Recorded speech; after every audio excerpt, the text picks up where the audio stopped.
Stalin violated the Soviet-Polish Non-Aggression Pact by invading Poland in 1939.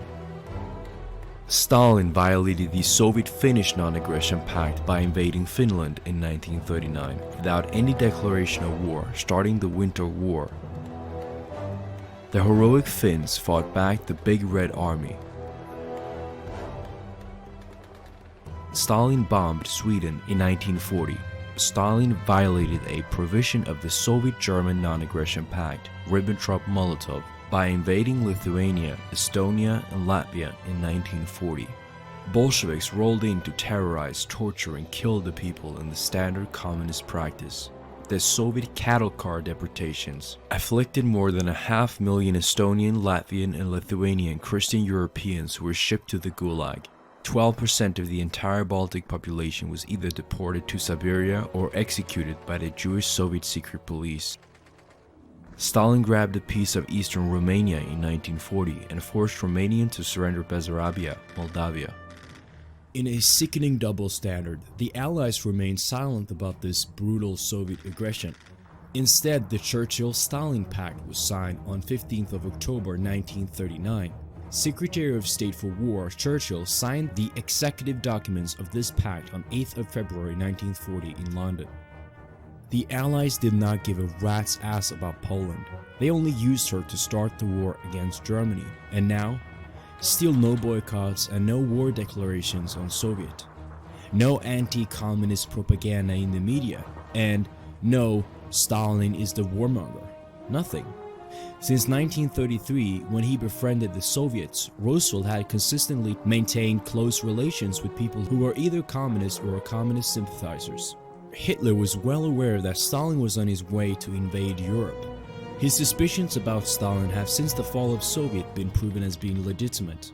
Document number 103202/06, signed Chief of Staff Kirill Meretsko in 1940, revealed that Stalin was preparing to invade Western Europe in July 1941 in a massive invasion called Operacja Groza, Operation Thunderstorm. It is dated 18th of September 1940, 3 months before the German Operation Barbarossa was signed. After Georgy Zhukov became Chief of the General Staff in February 1941, the plan was called MP41, Mobilizazioni Plan 41. It can be found in the so-called Osobaya Papka, a file which contains about 100,000 top-secret documents. In the book Ledokol, or Icebreaker, Russian Jewish historian Viktor Suvorov gives us compelling proof that Hitler was forced into a preemptive strike against a massive Soviet military machine, ready to invade and destroy the whole of Western Europe.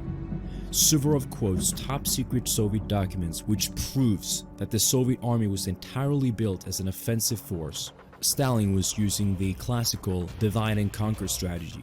He was first hoping for Britain, France, and Germany to be exposed, destroyed, and exhausted so that the Red Army would be able to invade their territory in the West. All Bolshevik preparations were for invasion, not defense. The Soviet Union had already moved division after division closer to the German border. It was producing 5 to 10 times the number of tanks, machine guns, cannons, and airplanes that Germany was able to produce. For every month that passed by, Germany's odds got worse. Given the communists' openly stated ambition of conquering the world, there could not have been any doubt that Stalin was ready for an assault on Germany. In 1941, Admiral N.G. Kuznetsov was a Soviet Navy minister, as well as a member of the Central Committee of the Soviet Communist Party. In his post-war memoirs, he recalled, "For me, there is one thing beyond all argument. Stalin not only did not exclude the possibility of war with Hitler's Germany, on the contrary, he considered such a war inevitable. Stalin made preparations for war, wide and varied preparations, beginning on dates which he himself had selected. Hitler upset his calculations. German intelligence had learned of the planned Soviet attack on Europe and prepared the counter-plan, Operation Barbarossa. On 22nd of June 1941, Hitler invaded Soviet in a preemptive attack. This German preemptive strike saved Europe from the Red Army, at least for a while. Stalin was about to strike Western Europe with 3 million soldiers when getting caught with their pants down as German soldiers carried belt buckles engraved with the words "Gott mit uns," God with us, entered their now anti-Christian Red Land. From the Baltic to the Black Sea, German soldiers were getting into positions to launch the invasion. The most brutal battles in recorded history took place along the Eastern Front, which stretched back to Germany through the Soviet Union, Hungary, Romania, Bulgaria, the Balkans, Ukraine, Belarus, Poland, and the Baltic states. In these landscapes, Europe's bravest soldiers sacrificed their lives to liberate Europe from the terror of the Bolsheviks. Ukrainians, Russians, Estonians, Latvians, and other Eastern Europeans welcomed the Germans as they were liberated from the slavery and torture previously endured under Soviet hands. Local women blessed the Germans as they passed.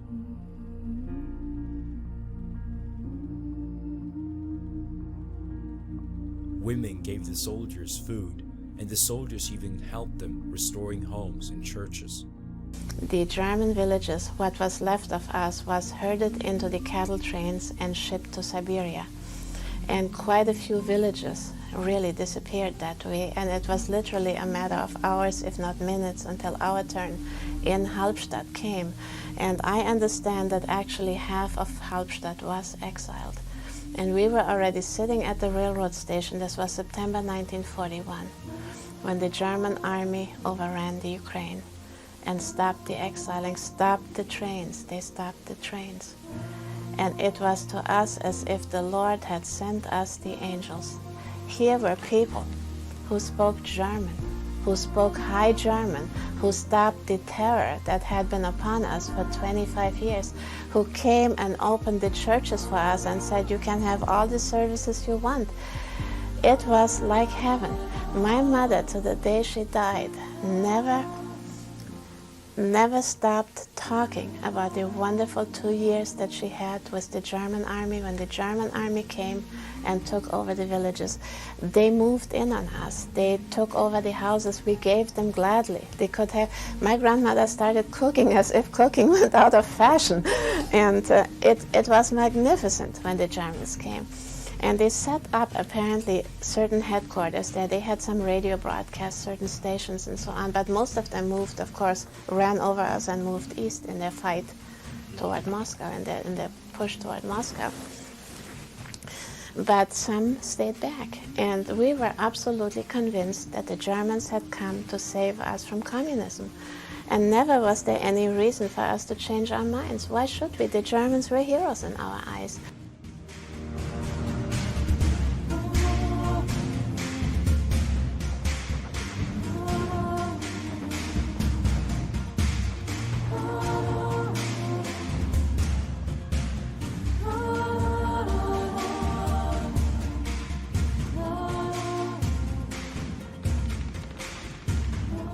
As the Germans advanced east, millions of Russians refused to fight for Stalin and instead surrendered to the Germans. Stalin's tyranny was hated by every freedom-loving Russian, so hated in fact that whole formations surrendered and volunteered to fight for the Germans instead, taking back their motherland from the terror of Jewish Bolshevism. Hitler viewed communism as a poison to Europe and decided that his life's purpose was to root out and destroy it. The Germans had nothing against the Russians as people, but instead against communism. Many Russians volunteered to fight for Hitler instead.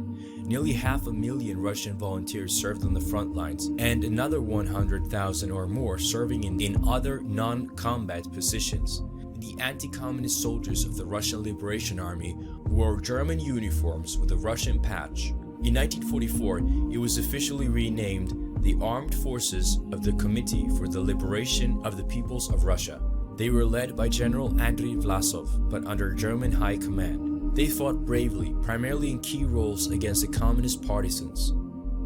General Vlasov and Heinrich Himmler met and ironed out details of the formation of a massive new army composed of Russians. They went over what was called the Smolensk Manifesto, written in 1942, which outlined goals of liberating Russia from the communist occupation. It stipulated that in the new Russia, every people will obtain national freedom, including the right of self-determination. The realization of this right to national independence and freedom is possible, however, only after destroying Stalin and his clique. Himmler and Vlasov agreed that there would initially be 5 divisions organized from Russian POWs and workers from the occupied eastern territories, whose number by then had reached over 5 million.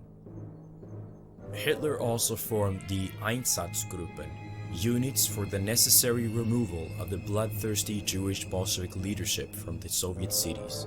Criminal communist partisans were executed and hanged as punishment for what they had done to the Christian Russians.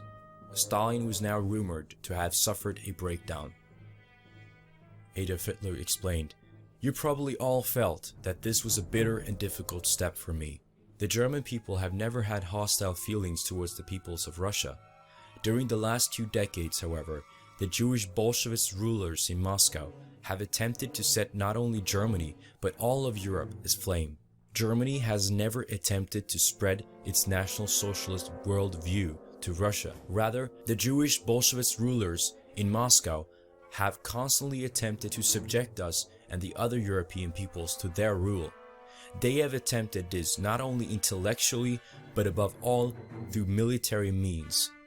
The results of their efforts in every nation were only chaos, misery, and starvation." Before the Battle of Moscow, Hitler had succeeded in defeating the Soviet army and taking numerous prisoners. Then, an unbelievable freeze happened, 40 to 50 degrees Celsius below zero.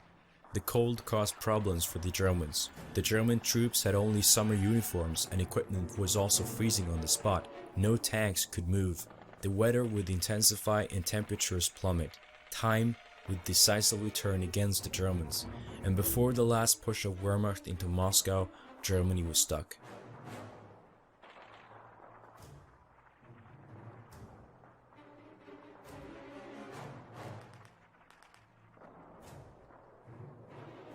Meanwhile, Roosevelt extended the Lend-Lease Act, which would send even more financial and military aid to the Soviet Union. $11.3 billion, or around $150 billion today, to save the communist regime. It was at that time the masses of Siberian troops were brought back from the Russian Far East and thrown against the Germans. The Germans did not manage to take Moscow, and were instead pushed back again. Stalin felt the need to have his troops backed by blocking units, tasked to execute anyone retreating from the front. He also branded anyone captured as a traitor and later executed these former prisoners, while sending their family members to the camps. You have to remember that when the Red Army marched, behind the Red Army was a second army, the NKVD army, which had its own tanks, its own machine guns and so on, firing forward so that nobody could move back. Stalin's son, Jacob Shugashvili, was captured by the Wehrmacht in 1942. The Wehrmacht offered to exchange German prisoners with Stalin for the return of his son. Stalin rejected this and stated, "I have no son named Yukov." Although the circumstances are unclear, Yukov later died in captivity. Some say that he ran into a fence surrounding a POW camp. Some say that he was shot when trying to escape. Closing in to Stalingrad, Stalin now cowardly fled the city. The Battle of Stalingrad between the Germans and the Soviets was fought for control of the strategically vital Soviet city that Stalin had named after himself, today known as Volgograd.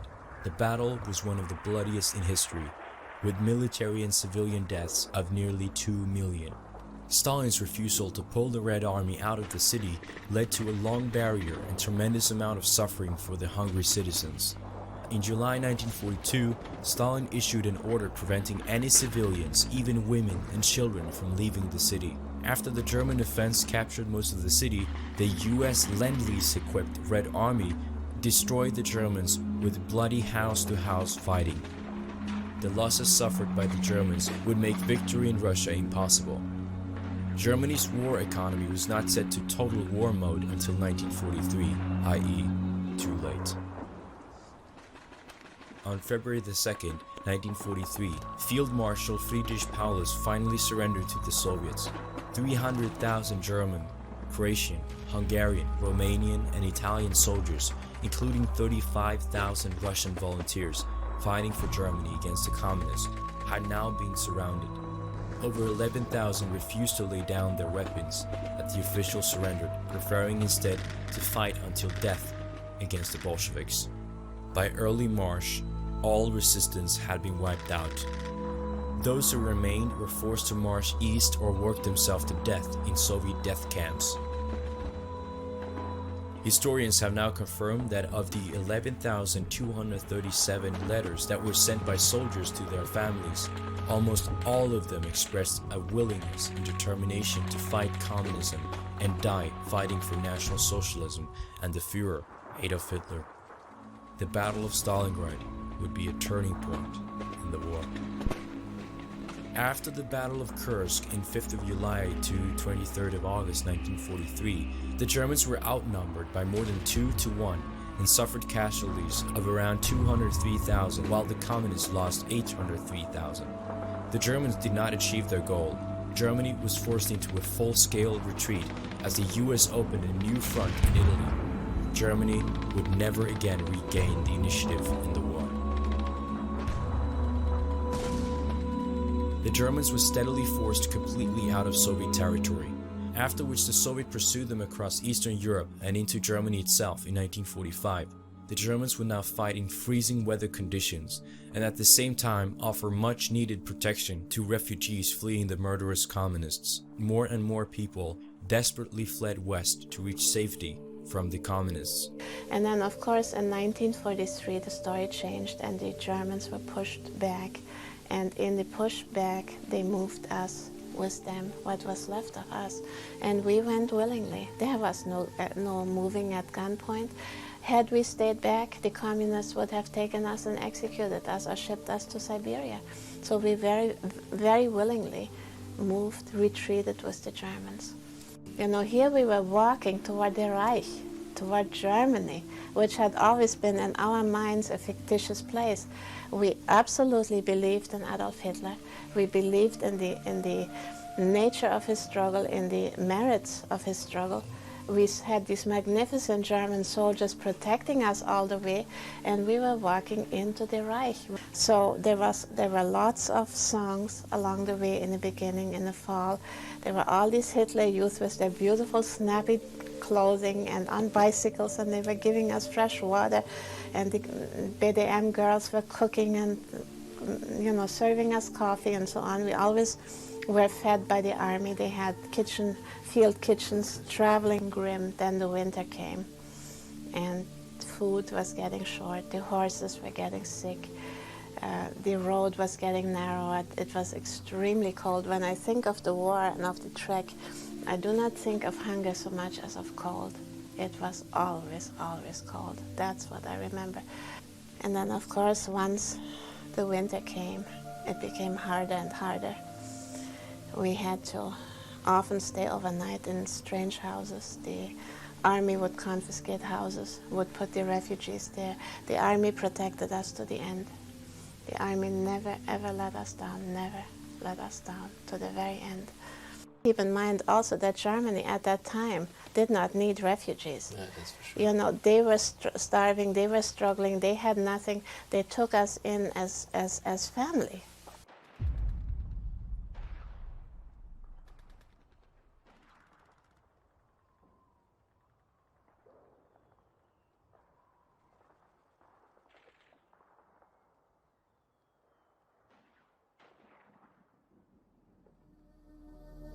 While the soldiers on the ground were battling to end the war, leading politicians were doing all they could for political reasons to continue the conflict.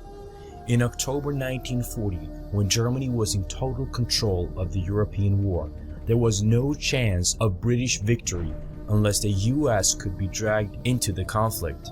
A prominent member of the British War Cabinet, Lord Arthur Greenwood, offered the Jews a New World Order in hopes of enlisting their support to bring a reluctant America into the war conflict in the same way it had done in 1917 with the Balfour Declaration that promised Palestine to the Jews in exchange for bringing about US entry. Greenwood made a prophetic statement. When we have achieved victory, and we assuredly shall, Greenwood promises, in the rebuilding of civilized society after the war, there should and will be a real opportunity for Jews everywhere to make a distinctive and constructive contribution, and that 10 million American boys will be needed to do the job. The US would enter the war 14 months later.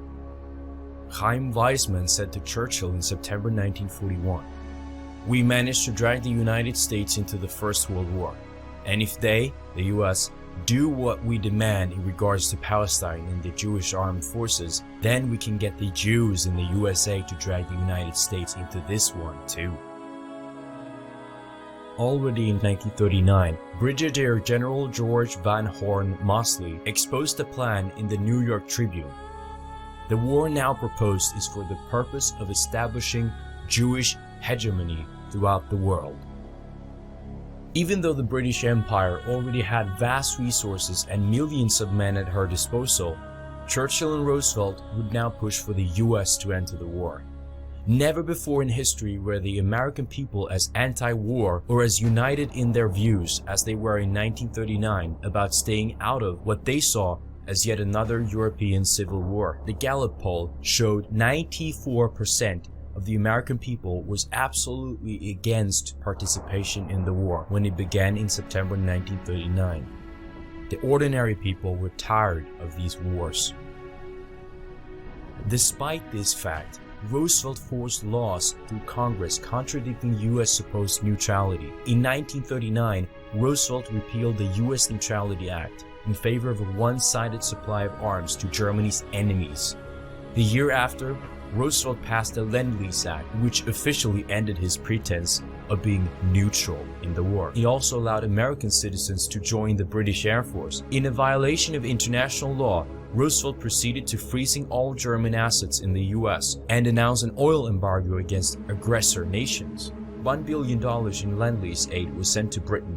Benjamin Gitlow, founding member of the US Communist Party, wrote in I Confess in 1940, "When I was in Moscow, the attitude towards the United States in the event of war was discussed. Privately, I was the opinion of all the Russian leaders to whom I spoke that the rivalry between the United States and Japan must actually break out into war between these two."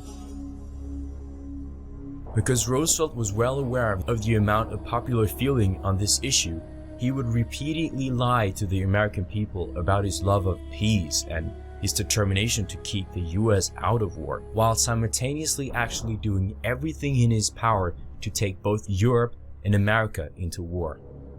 As with the case of Germany, Japan had also broken the shackles of Rothschild's interest and experienced an economic miracle and a national rebirth. It could not be allowed. Japan had to be taken out to become a milking cow of the bankers again.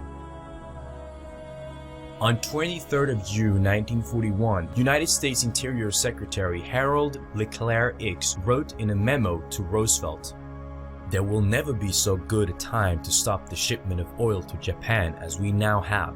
There might develop from the embargoing of oil to Japan such a situation as would make it not only possible but easy to get into this war in an effective way. And if we should thus indirectly be brought in, we would avoid the criticism that we had gone in as an ally of communist Russia." Roosevelt was of course still looking desperately for a way to enter the war. He then froze all Japanese assets in the US and later forced an oil embargo on Japan in an international act of hostility. As a direct result, Japan now lost access to 75% of her overseas trade and 88% of her imported oil. This led to Japan now having insufficient resources to continuing her war with Communist China. To avoid war, the Japanese first entered into negotiations with US officials, who demanded that Japan first would withdraw from Communist China before any embargoes would end. Roosevelt, of course, knew that the Japanese never would let themselves be humiliated in such a way.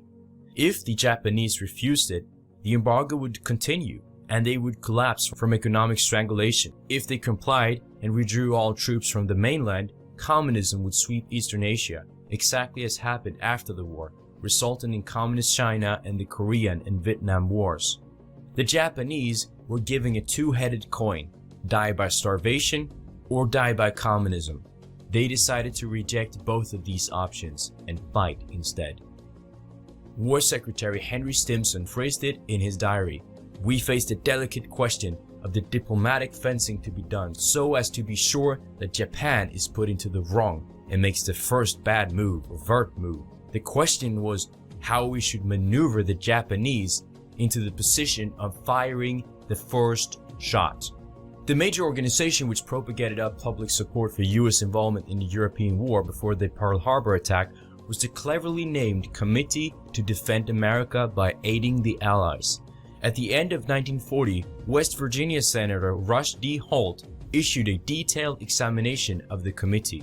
The committee has powerful connections with banks, insurance companies, financial investing firms, and industrial concerns. These in turn exert influence on college presidents and professors, as well as on newspapers, radio, and other means of communication. If the committee succeeded in getting the US into war, Holt warned American boys will spill their blood for profiteers, politicians, and patriots. If war comes on the hands of the sponsors of the White Committee, will be blood, the blood of Americans killed in a needless war. In March 1941, a list of most of the committee's financial backers was made public. It revealed the forces eager to bring America into the European war. Powerful international, primarily Jewish banking interests were well represented.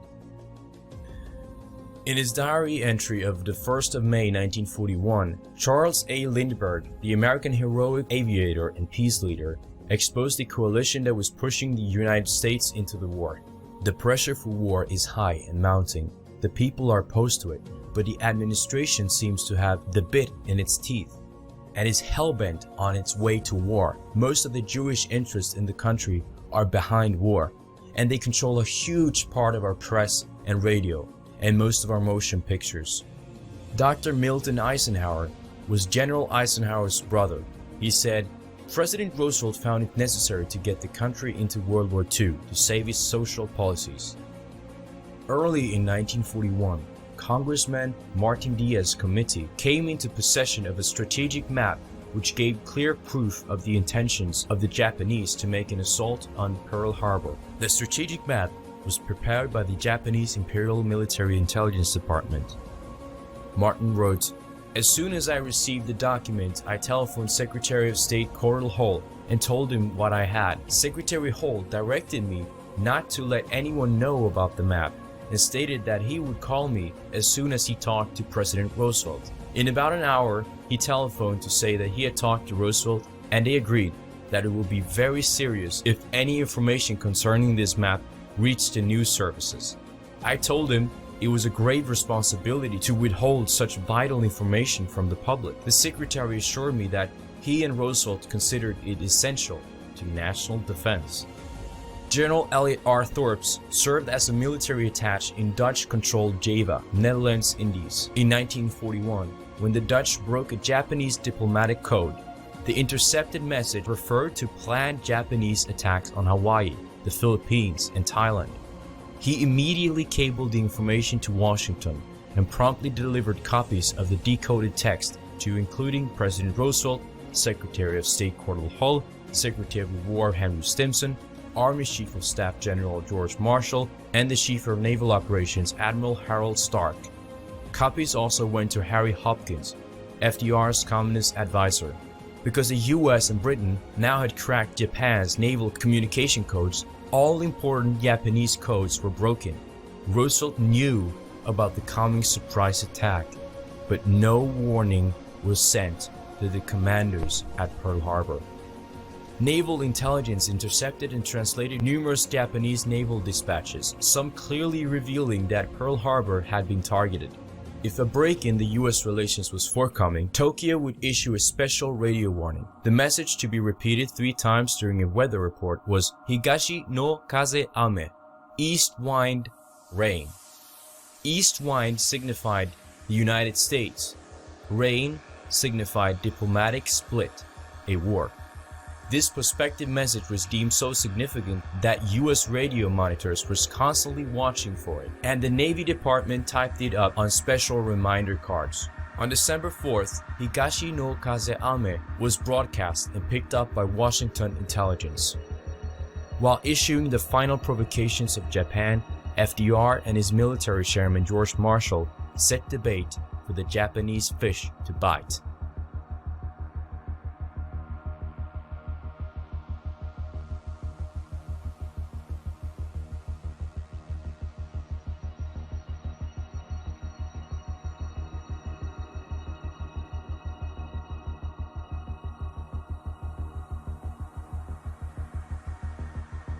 The Japanese, in the hopes of gaining an early advantage, decided to impose as much danger to the US Navy as possible. On the morning of 7th of December 1941, Japanese planes, launched from aircraft carriers, attacked the American fleet at Pearl Harbor in Hawaii, sinking or heavily damaging 18 ships, including 8 battleships, destroying 188 planes.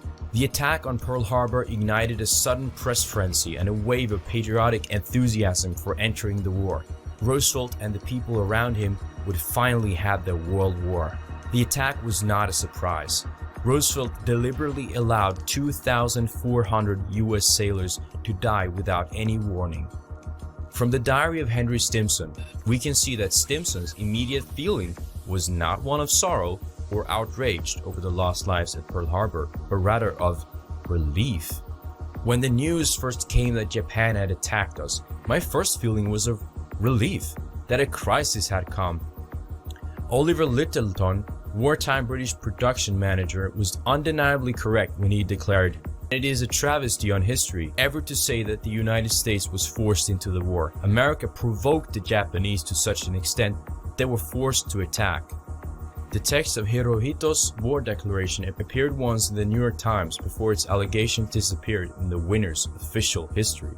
"We hereby declare war upon the United States of America and the British Empire, to ensure the stability of East Asia and to contribute to world peace, to cultivate friendship among nations and to enjoy prosperity in common with all nations, has always been the guiding principle of our empire's foreign policy.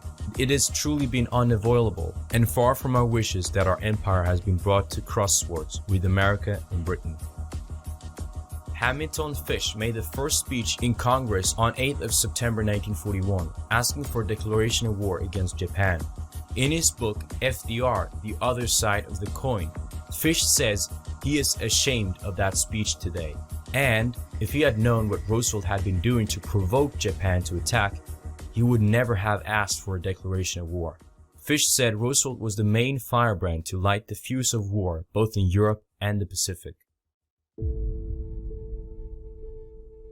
In 1943, when Japan occupied the important rice exporter Burma, the British bought up massive amounts of rice and hoarded it. Churchill then ordered the diversion of food away from India in order to feed his own troops instead.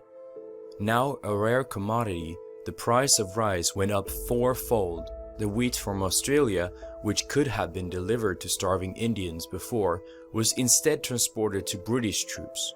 Even worse, British colonial authorities, again under Churchill's leadership, actually refused offers from Canada and the United States to ship free food to the starving country. Churchill intentionally starved more than 4 million innocent Bengalis to death to pump resources into the war against the Axis powers. Churchill hated Indians almost as much as he hated Germans because India wanted its independence from Britain. Gandhi was also very positive to Hitler. Later, at a war cabinet meeting, Churchill blamed the Indians themselves for the famine, saying that they breed like rabbits. These victims were not Jewish, and that's why you never hear about them. Churchill did not even try to hide the fact that he hated Indians and Germans. "I hate Indians, they are beastly people." He also said that Gandhi ought to be lain bound hand and foot at the gates of Delhi, and then trampled on by an enormous elephant with the new viceroy seated on its back. Churchill's colorful commentary may have been a product of his terminal alcohol addiction, or just his overall antisocial impulsivity. What makes it all a bigger tragedy is that the victims have never been compensated, and the person responsible for the famine has never even been held responsible. Instead, he has been celebrated as a hero.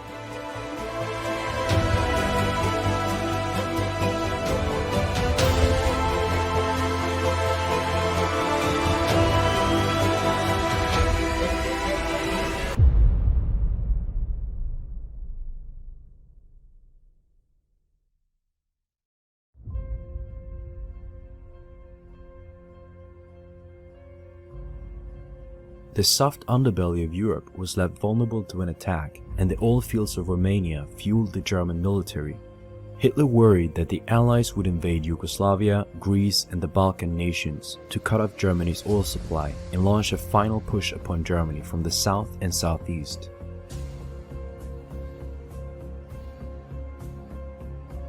Such an attack would be disastrous and detrimental to Germany, but instead of just taking this opportunity to put an end to the war, Churchill, Dwight Eisenhower, Montgomery, and George Marshall instead insisted upon making preparations for an invasion of heavily fortified northern France instead, to prolong the war, kill more Europeans, and buy the Soviets much-needed time to march westward, and eventually enable Stalin to take the whole of Eastern Europe as they had agreed.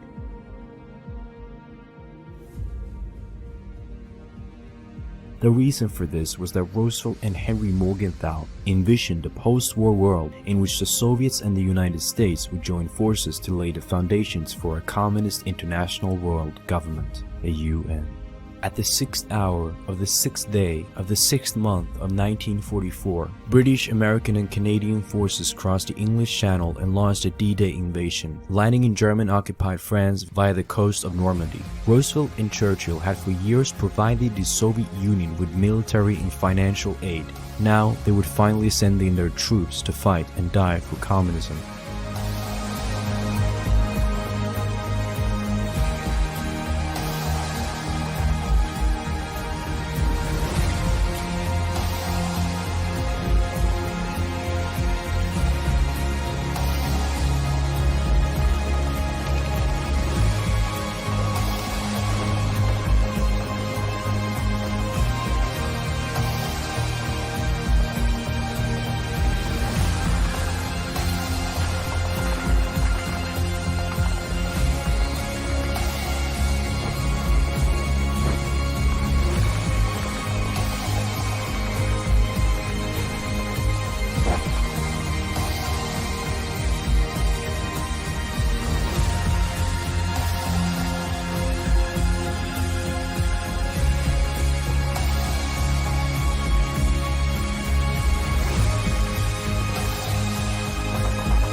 Nearly 10,000 men were killed storming Hitler's fortified beaches of Normandy.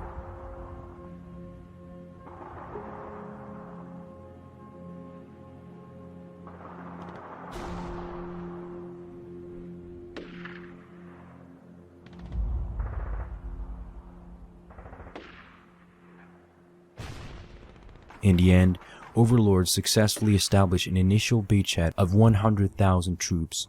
From this base in northern France, the Allies were reinforced for the push towards Germany. At the same time, the Red Terror advanced from the east, equipped to the teeth with advanced American aid from Roosevelt.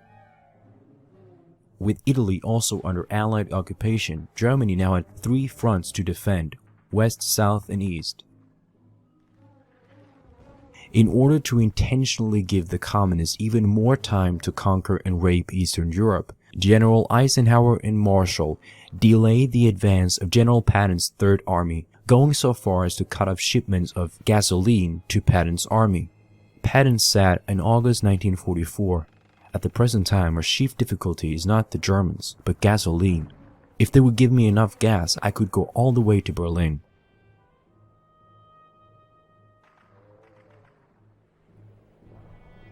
Between December 1944 and January 1945, the German forces made a last desperate effort to drive back the Allied forces, which took the Allies completely by surprise and almost turned the war on its head. Fought in the forest around the mountain region of Belgium, The mighty German offensive would be known as the Battle of the Bulge. American forces were met with German panzer divisions in the Ardennes forests battling the frigid weather as they fought each other. It was a decisive moment in World War II which would give Hitler a last chance to drive back the approaching Allied armies to the coastline. His wish was to force them back again to a negotiated peace. 250,000 German soldiers rolled towards the Western Front and moved their units in secret towards points east of Ardennes in late October. The Allies underestimated the Germans and thought they did not have the military strength for such an attack. In December, would the Germans advance and surround Bastogne, then drive for the Meuse River.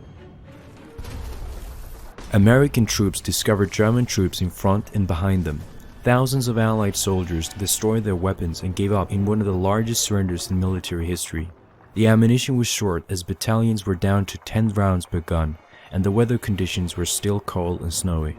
The freezing cold conditions did not make it easy for any side in the battles. Frostbite was rampant, and the bitter cold caused additional casualties. The Germans floating to encircle the Allies in Bastogne from all sides. If they wanted, the Germans could now have easily taken Bastogne, but instead they gave the Americans an ultimatum of an honorable surrender. The Allies would have none of it. Allied planes instead arrived and started strafing and bombing the Germans and dropping supplies to the Allies, enough to make the Americans turn the tide. On January 3rd, the Allies launched a counterattack. And on January 16th, patrols from the 1st and 3rd Armies met north of Bastogne and pushed back the Germans again. By early February, the Germans had been pushed back where they started again. At the same time, the Soviets had taken the vital oil fields in the east, which caused lack of fuel for the German tanks in the west. This lack of fuel prevented them from reaching the Meuse River and left the Luftwaffe permanently stranded. German losses exhausted the last reserves and mounted at 84,834. The remaining German forces would now be driven back to the retreat in Berlin. The Battle of the Bulge was also the bloodiest battle US forces fought in the war, which resulted in 19,000 dead, 47,000 wounded, and 23,000 captured.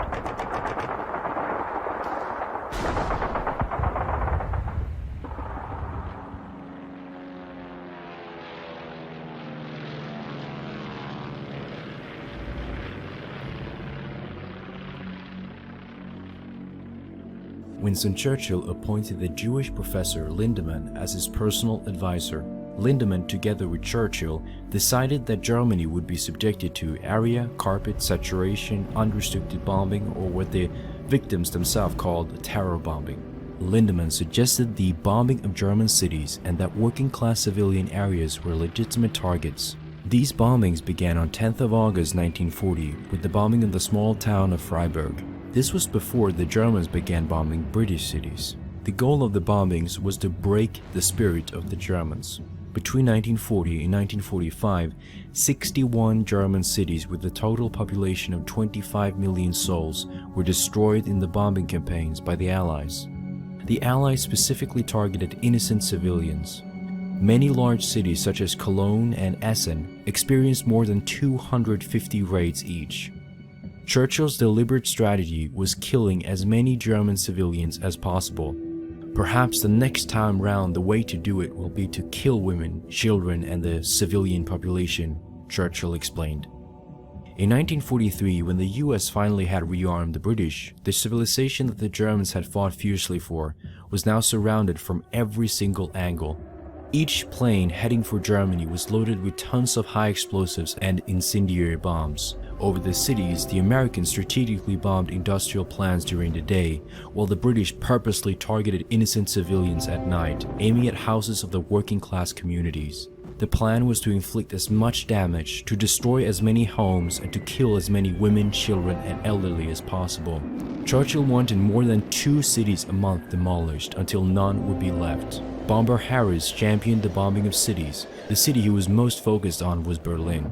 In documents from Operation Thunderclap, he stated that he wanted the total devastation of the center of Berlin. More bombs by weight would be dropped on the city of Berlin than on the whole of Great Britain during the entire war.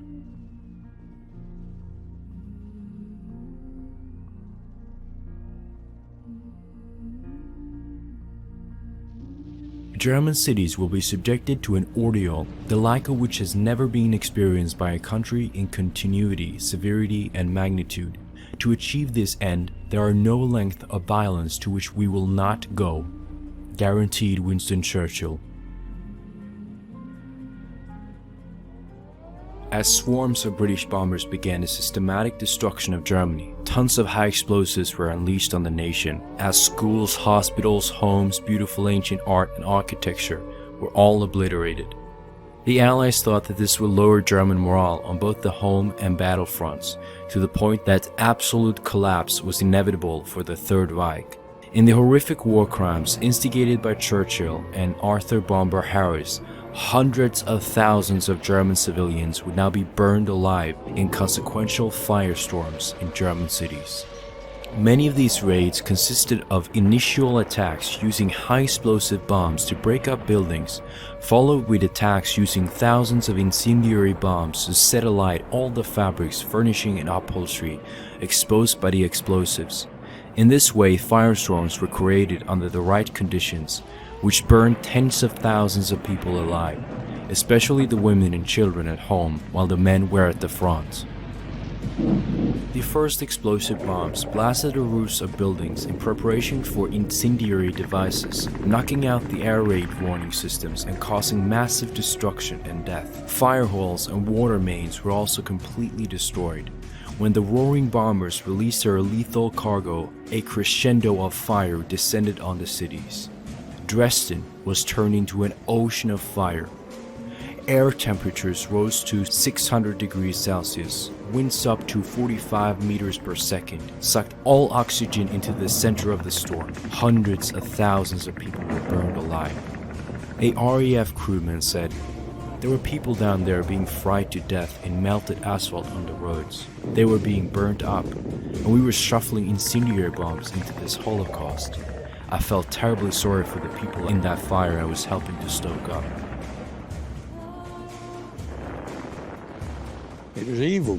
Thousands of firebombs dropping all over the place, explosions, heat, fire, people screaming, people burning, people alight. Well, it wasn't.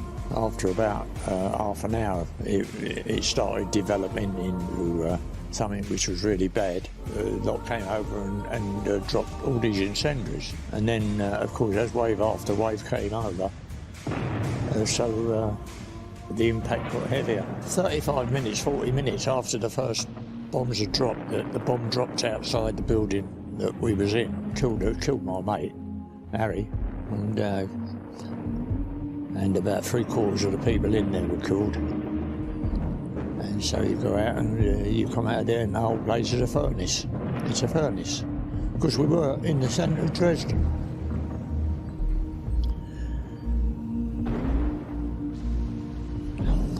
It was the second wave which really brought the tornado into being. Because then they started dropping the £4,000 blockbusters and £4,000 of napalm, which if it dropped anything within about 300 yards was immediately incinerated to feed the fire, so you get the wind coming in. That's really tornado force, and you just can't. It dehumanises anything that you've experienced before. They tried to cross over to us, a group of them, and the first lot of them got stuck in the middle of it. They couldn't get away, and in the end, they caught a light. They were still alive, and then they exploded.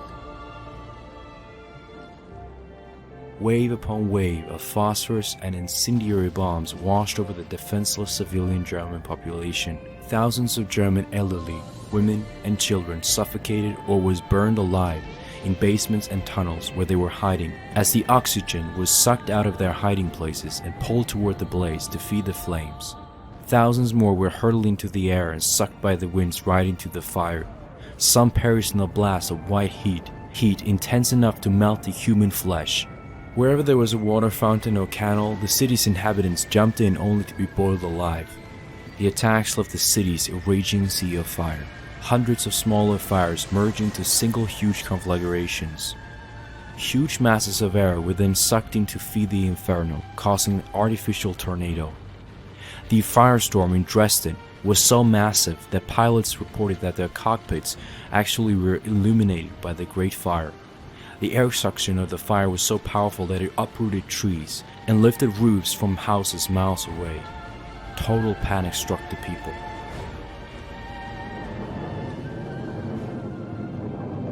Er kam so wuchtig, dass dann immer alles weg war.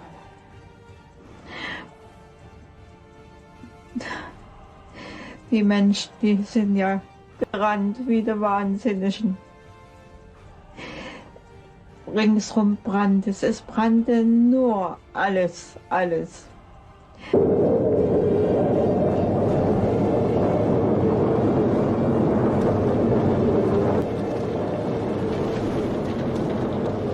Die Stadt brannte, das war ein Feuerschein und Dunkelheit und Feuerschein zugleich.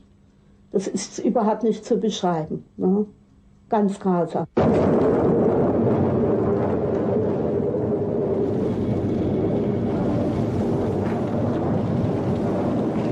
Frau mit ihrer Tochter, die ist mit verbrannt. Meine Schwester, die hat im Nebenhaus gewohnt. Dort haben aber vielleicht 20 Kinder mit drinnen gewohnt in dem Haus. Die sind alle verbrannt. Am lebenden Leib verbrannt.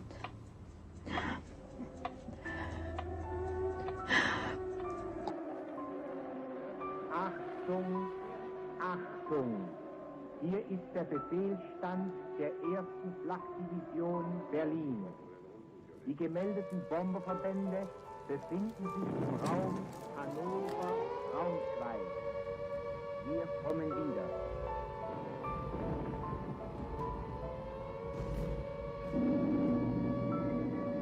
I went down on my knees, trembled and cried.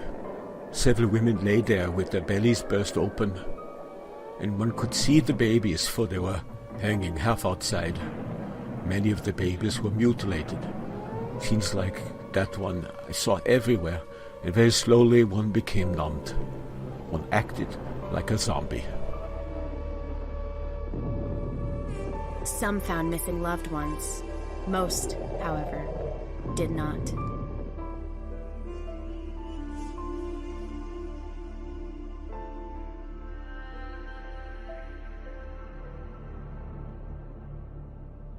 War und ich auf die Straße ging, dem Feuersturm entgegen, da sah ich tote Menschen. Nackt. Ich dachte, warum sind die nackt? Die haben an den Kleidern gebrannt und haben sich die Kleider vom Leibe gerissen. Ich habe nie so viele Tote gesehen wie nach diesem Angriff.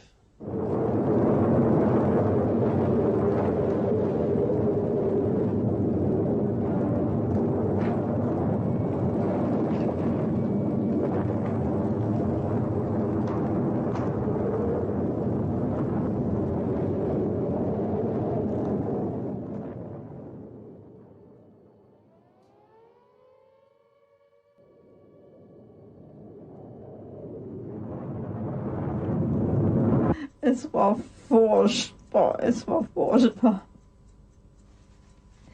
Meine Tochter am Sachsenplatz, da sind wir die Stufen hoch und da lagen die Leichen, nur die Körper. Und da fragte mich meine Tochter, Mami, was ist denn das, was hier liegt? Ich sage, komm, guck dir's nicht an, das sind alles Leichen. Man war vollkommen sinnlos und es ist schwer zu beschreiben.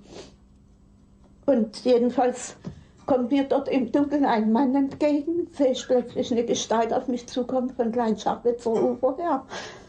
Und da bleibt er stehen, hat einen Handkoffer in der Hand und lacht ganz laut und ganz irre. Es war unheimlich. Ich habe gedacht, der Teufel steht auf der Erde. Und da sagt er plötzlich, wir Polen und Tschechen, wir haben gewusst. Und morgen kommt noch ein Angriff. Ne? Also ich war so entsetzt. Erst der Anblick von der Stadt und dann dieser Mensch. Ich stand da, ich war von Entsetzen geschüttelt. After first having blasted the targeted towns to splinters, the British and American bombers soon returned to strafe terrified groups of refugees and rescuers as they tried to escape. The Allies lured the civilians from their shelters into the open again. As they thought it was all over, twice as many bombers returned with massive loads of incendiary bombs and ignited all that remained and spread raging firestorms to the places where refugee Germans had fled. US Mustangs appeared low over the cities, strafing anything that moved, including columns of rescue vehicles and animals. The low-flying Mustangs machine gunned helpless patients as well as thousands of old men, women, and children, everyone who had escaped the city. When the last plane had left the sky, the cities were left in ruins. The streets were filled with rats swarming over piles of corpses. People had been liquefied into a yellowed mass that melted into the asphalt of the road, and some were left in ashes. Millions of refugees fled the cities, taking with them stories of the most terrible horror they had ever witnessed. Dann bin ich weiter, da war ich plötzlich alleine. Alles verstreute sich. Und da bin ich auf der Elbwiese, dann habe ich mich umgesehen. Das erste Mal umgesehen. Und dort habe ich geweint um Dresden, geheult. Geheult um meine Stadt. The RAF's relentless campaign against Germany during the final months of the war was a massive war crime, which served absolute no military purpose. The worst of all the raids was the one unleashed on Dresden. It had no strategical or tactical gain in the war whatsoever for the Allies. Dresden had no military bases, no communication centers or heavy industry, and no air defense. It was known as a showplace for culture and one of the most beautiful cities in Germany. This Allied air raid left 24,866 homes destroyed, 11 square miles of prime real estate and irreplaceable cultural treasures totally devastated, 35,000 recognizable corpses available to be identified, and hundreds of thousands of unrecognizable ones. More than 3/5 of Dresden was completely destroyed by bombing raids that lasted more than 14 hours. Because of so many refugees fleeing eastward resided in Dresden, it is difficult to say exactly how many were killed. Most honest revisionists estimate the death toll to range from a total of 350,000 to 600,000 dead. It was called terror bombing among the Germans. I think even some of the RAF, British pilots, and the Americans also knew it as terror bombing. They weren't kidding themselves. They knew what they were doing. They were slaughtering women and children down below in the German cities. This was sanctified. It was sanctioned by the British and American governments. This deliberate attempt to kill as many people as possible. A deliberate attempt to scorch from the face of the earth every German city above a certain size, let's say 25,000 people. We've all heard of Dresden. If we haven't, we should have heard of Dresden. But what most people don't know is that almost every German city suffered a similar fate. That is terrible, devastating bombing, and then a firestorm that's created by dropping phosphorus bombs to ignite the rubble that's blown this town to bits. Nothing prepared me for seeing women and children alight and flying through the air. Nothing prepared me for that. After Dresden, I was a nutcase. It took me 40 years to get over it. I don't think I even laughed for 40 years. I couldn't even laugh at anything. I said, and I still say, and I've said it in print and I've said it, I'll never forgive the people who ordered those raids. And that goes for all of them. Churchill, Attlee, all of them. Whatever they can say. They were still carrying on bombing other cities like this. And then, of course, they tried to put the blame on somebody else. No, we were supposed to be the good guys, and we finished up being worse than they were. What annoys me is all this was done in our name. The terror bombings of Germany during World War II left about 3 million Germans dead, 500,000 of them children, up to 10 million wounded, and 25 million homeless.